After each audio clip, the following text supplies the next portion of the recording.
Olá você que nos acompanha, esse é o seu jornal antijurídico especial Pancadão Golpe, Militares e Eleições, para falar sobre eleições, golpe, forças armadas, militares fiscalizando urnas eletrônicas, Alexandre de Moraes na presidência do Tribunal Superior Eleitoral, os jovens que hoje querem seguir carreira militar, lavagem cerebral, o partido militar e violência política. Portanto, ladies and gentlemen, encontre aí uma posição confortável, prepare o seu omeprazol, que esse programa é sobre tudo, em todo lugar ao mesmo tempo. Mas antes de começar, o meu super agradecimento a todos os apoiadores e colaboradores desse canal que mantém o Jornal Antijurídico de pé, tanto através do nosso Apoia-se, com quanto quiser, pelo tempo que quiser, ou então também metendo louco lá no nosso Pix,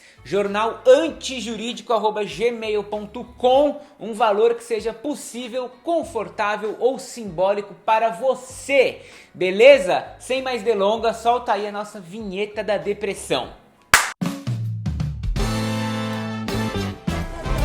Fala comigo.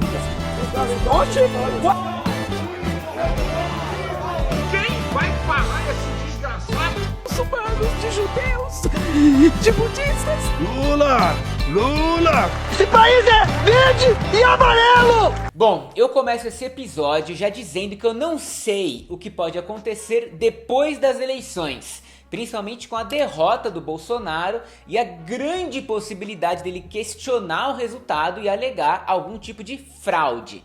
Mas a gente tem uma referência para ficar de olho, que são os Estados Unidos. Para quem não se lembra, quando Trump perdeu as eleições para o Biden, ele também acusou o sistema eleitoral de fraude e convocou uma multidão de apoiadores para atacarem o Congresso, com o objetivo de impedir a contagem de votos do colégio eleitoral que formalizaria a vitória do Biden. Nesse bolo de gente estavam supremacistas brancos, neonazistas, lunáticos do movimento QAnon, policiais de folga de todos os estados, agentes do FBI e de todas as pessoas que foram presas nesse dia. 20% eram veteranos de guerra. Na ocasião eu gravei um episódio especial sobre isso, chamado Capitol Hill e o abolicionismo penal, e lá atrás alertei ao fato da possibilidade de algo semelhante acontecer por aqui. Não sei se uma invasão dessas ao Congresso propriamente dito, mas ao Tribunal Superior Eleitoral ou ao próprio STF pode ser provável e viável. Ao menos uma tentativa. Bom, independente do tipo de invasão ou do lugar da invasão de eventuais apoiadores do Bolsonaro, eu não acho que isso colocaria em risco o resultado das eleições. Mas de qualquer forma, você fica com um legado de instabilidade democrática muito grande quando 95% da população acredita que as eleições foram fraudadas, como é o caso dos Estados Unidos até hoje. Então, quando o assunto é o resultado das eleições e a transição de um governo para o outro, a minha mãe de Ná interior prevê que isso é algo que certamente não será muito amistoso. O que não significa necessariamente um golpe, né? Um golpe desse naipe de impedir que um presidente eleito tome posse é uma parada que depende das Forças Armadas. E o lance é que o comando militar das Forças Armadas não é bolsonarista. Eles também não são de esquerda, óbvio, odeiam a esquerda naturalmente, mas não são bolsonaristas. Apesar de presidente do Brasil, em termos de exército, o Bolsonaro sempre foi do baixo clero. Ele não tem essa moral toda. Mesmo sendo capitão, ainda tem muita gente em cima dele, sem contar que de capitão, hoje ele já não tem muita coisa.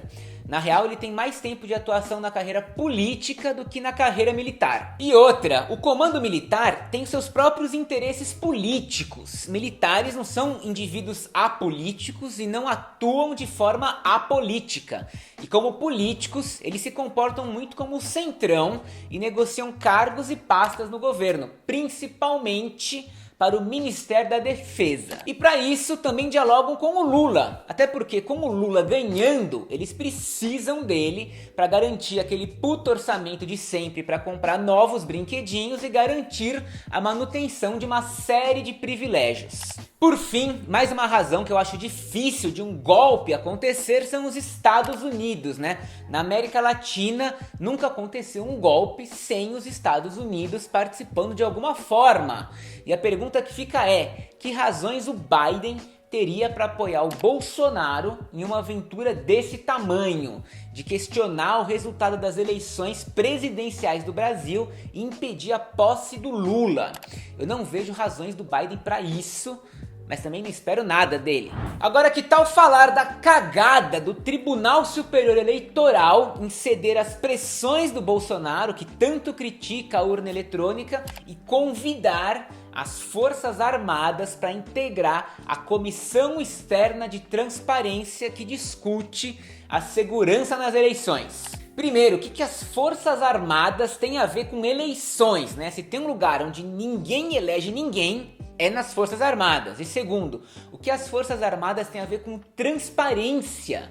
Outro dia mesmo, no início do mês, o Exército comprou uma tecnologia que recupera imagens, dados, localizações e e-mails apagados do seu celular, sem justificar o porquê disso e qual o embasamento jurídico que dá direito para eles acessarem essas informações. Esse movimento de colocar as Forças Armadas no jogo das eleições é um erro, uma cagada, uma regada, melhor dizendo, que podemos colocar especialmente na conta do ministro Barroso, que enquanto presidente do Tribunal Superior Eleitoral, até agosto do ano passado, foi quem decidiu colocar um integrante da alta cúpula militar nessa tal Comissão Externa de Transparência. Depois do Barroso como presidente do TSE, a gente teve o Fachin, que tirou da comissão militar que fiscaliza as urnas o coronel Ricardo Santana. O motivo, o próprio cara das Forças Armadas que fiscalizava as urnas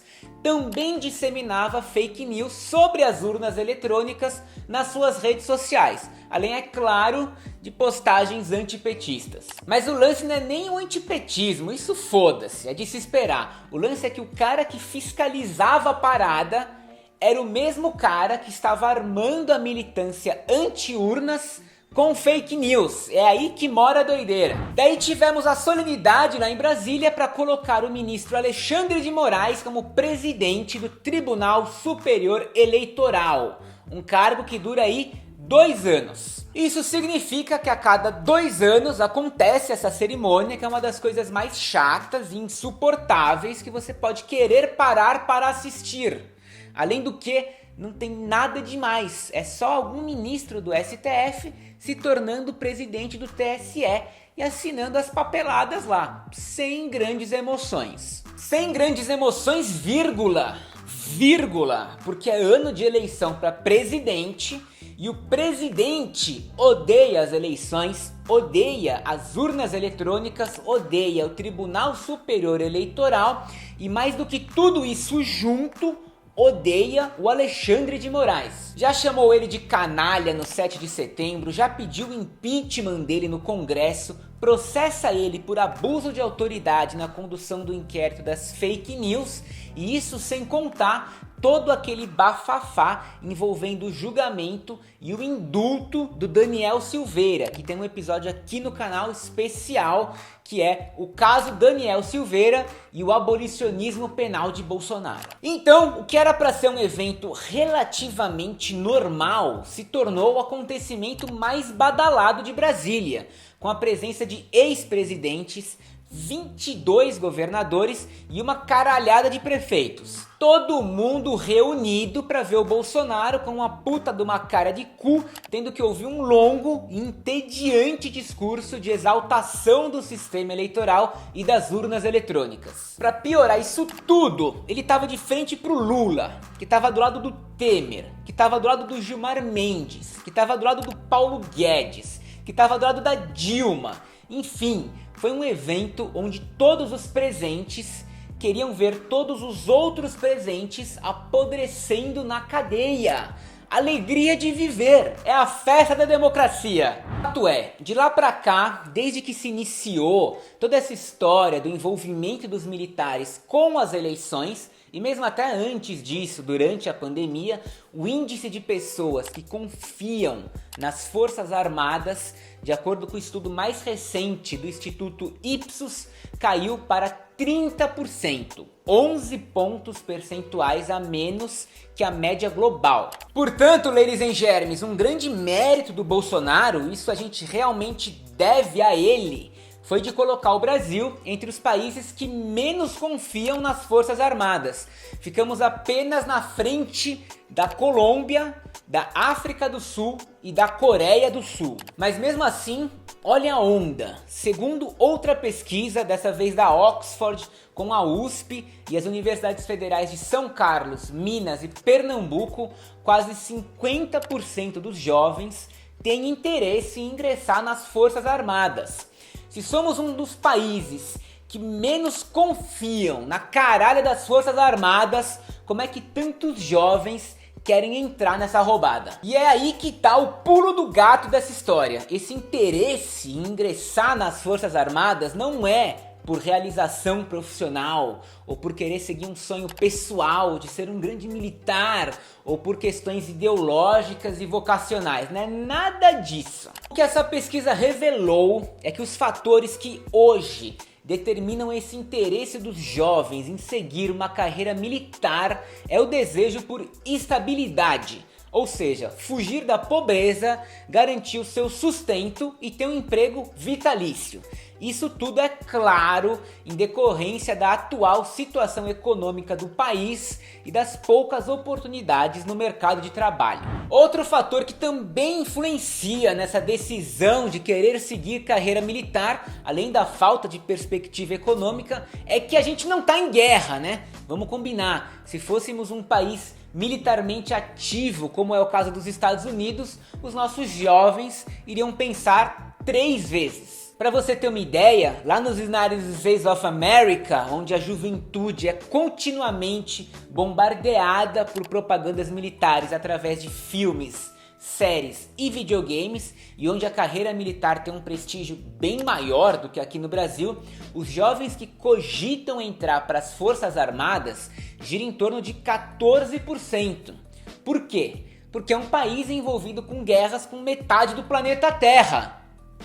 E quem tem cu tem medo. É justamente a nossa falta de guerras e mais atividades voltadas dentro das nossas fronteiras que faz tantos jovens se interessarem pelas Forças Armadas. Muito mais do que se interessam em ingressar na Polícia Militar, por exemplo, que é uma profissão de alto risco. Na verdade, há mais riscos de morrer na folga ou cometendo suicídio, mas não deixa de ser uma profissão, vá lá, de alto risco. Se quiser saber mais sobre isso, tem um episódio especial aqui no canal chamado Do que a Polícia Morre. Depois cola lá para assistir. Uma vez que os nossos jovens ingressam nas Forças Armadas, sobretudo se decidem seguir uma carreira militar, se metendo ali na Academia Militar das Agulhas Negras, que você certamente já ouviu falar, é que se inicia um processo bem intenso de lavagem cerebral. Essa socialização militar, de ficar trancado direto em uma escola militar, é um típico exemplo sociológico de alternação. Ou seja, quando uma pessoa passa por uma forma de socialização tão imersiva que é como se ela estivesse mudando de mundo. É durante esse processo de mudar de mundo, de isolar os cadetes do mundo exterior, que o exército consegue moldando a sua autoconcepção. É preciso dissolver, vamos dizer assim, a identidade civil anterior para que possa brotar de você uma nova identidade militar. E para isso, inevitavelmente, o cadete deve perder parte da sua identidade anterior para que então se torne consciente de sua nova personalidade em termos do seu papel militar. E de novo, isso só é possível porque essa sociabilização militar precisa rolar em um ambiente relativamente autônomo em relação ao mundo exterior. Por essas e por outras que as academias militares são classificadas como instituições totais. Em resumo, uma instituição total é um local de residência e trabalho onde um grande número de pessoas em situação semelhante, separadas da sociedade por um considerável período de tempo, levam a uma vida fechada e formalmente administrada. Exemplos clássicos de instituições totais são os manicômios, as prisões e os conventos, que não por acaso é o título do livro mais clássico que aborda essas questões das instituições totais, que é esse livro aqui. Uma pessoa comum, um civil, gente como a gente, ele dorme, trabalha e socializa em diferentes ambientes e com diferentes pessoas. Em uma instituição total, todos os aspectos da sua vida são realizados no mesmo local, sob uma única autoridade e realizando atividades rigorosamente estabelecidas em horários, onde uma atividade leva à atividade seguinte. Agora vem comigo, tem duas formas de ser um militar: o wannabe militar, o cara que entra lá pelo serviço militar obrigatório, e o cara que entra pela academia militar das agulhas negras da vida, caso do Bolsonaro, Mourão, Eduardo Vilas Boas, Walter Braga Neto e por aí vai. Esse modo duplo de recrutamento é super importante, além de racista, para definir a relação do exército com a estrutura de classes da nossa sociedade. Isso porque, tradicionalmente, herança lá da Europa, o corpo de oficiais era recrutado entre a nobreza. E os praças eram recrutados entre os camponeses e os proletários urbanos. A consequência política disso é a identificação entre a oficialidade e os grupos políticos dominantes, e de outro, o isolamento da oficialidade em relação aos praças. Portanto, dessa forma, você garante a lealdade dos oficiais ao governo, ao mesmo tempo em que impede que eles se unam aos escalões inferiores. De todos os exércitos latino-americanos, o nosso, do Brasil, foi o que herdou mais plenamente essa tradição europeia. Mas independente da forma que você ingressou ou se vai seguir carreira militar ou não, a instituição exército, que se torna um estado dentro do estado, é uma máquina de produzir mentalidades nacionalistas, uma máquina de disciplina e de dominação aliada a todo tipo de conservadorismo e fascismo. Para ilustrar melhor isso, é só você ver que nessas eleições há mais de 1.500 candidatos ligados às Forças Armadas e polícias militares, e destes 94% estão filiados a partidos de direita.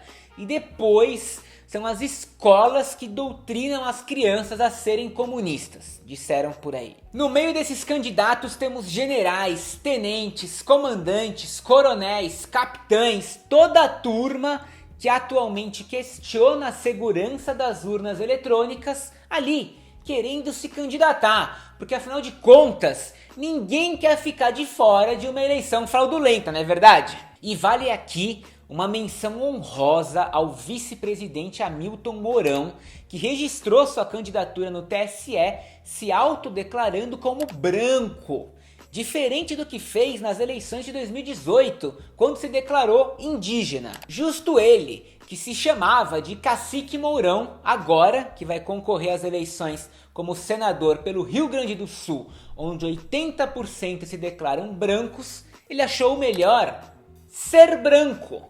Além disso, em 2018, quando ele ainda era indígena, declarou bens à Justiça Eleitoral no valor de R$400 mil. Agora, em 2022, já branco, declarou bens de R$1.145.000. Quer dizer, além de branco, ficou milionário também. Assim como é necessário um eleitorado branco para você se declarar branco e ter mais chances de ser eleito, também é necessário um eleitorado evangélico para fazer você declarar que é contra a legalização das drogas e igualmente ter mais chances de ser eleito, que é o que fez Marcelo Freixo durante uma entrevista na TV Record. Eu de fato acho impressionante o que as eleições são capazes de fazer com as pessoas. Tipo, como que uma das principais forças políticas que historicamente apoiava a bandeira da legalização das drogas no Brasil, da noite pro dia, deixa pra lá os gastos com a guerra às drogas, os mortos nas operações policiais, o racismo, o encarceramento em massa e o genocídio da juventude negra para mudar de opinião ao sabor da audiência eleitoral. Aqui cá entre nós, na minha opinião, essa declaração não faz ele ganhar votos, assim como também acho que não faz ele perder votos.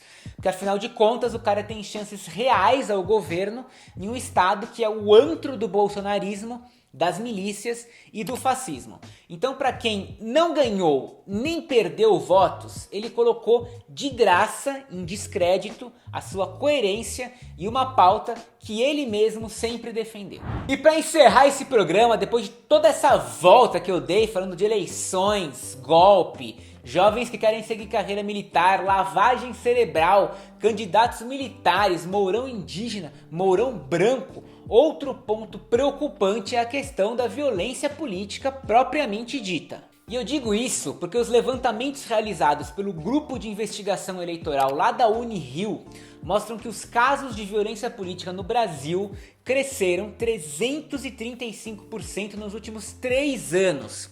Só no primeiro semestre deste ano foram 45 lideranças políticas assassinadas, o que dá uma bizarra média de uma morte a cada 4 dias. E dentro desse universo de violência, nem preciso dizer que são as mulheres de esquerda o alvo predileto dessa violência, por representarem basicamente tudo que o conservadorismo mais odeia, que é o movimento feminista e a luta por autonomia e liberdade. Se não bastasse tudo isso, há também um sentimento generalizado de que merdas podem acontecer. 83% dos eleitores acreditam que novos episódios de violência política deverão ocorrer e 45% já presenciaram algum tipo de episódio dessa natureza no último ano. Então é isso, meu povo, eu vou ficando por aqui. Espero que você faça uma boa digestão do que foi esse programa, já que eu dei várias voltas para falar sobre vários assuntos. E no mais, agradeço a todos que assistiram esse episódio até o final. E como sempre, fica aqui o meu super agradecimento a todos os colaboradores do canal que mantêm o Jornal Antijurídico de pé, tanto através do Apoia-se, quanto quiser, pelo tempo que quiser, como também por meio do nosso Pix, jornalantijurídico@gmail.com, um valor isolado dentro do que é possível, confortável ou simbólico para você. Beleza? E dinheiro não é tudo na vida. Também agradeço muito todo mundo que se engaja, comentando, curtindo, compartilhando, se inscrevendo no canal, ativando o sininho de notificações e enviando esse vídeo para os amigos e inimigos. Beleza? Até semana que vem. Valeu, falou!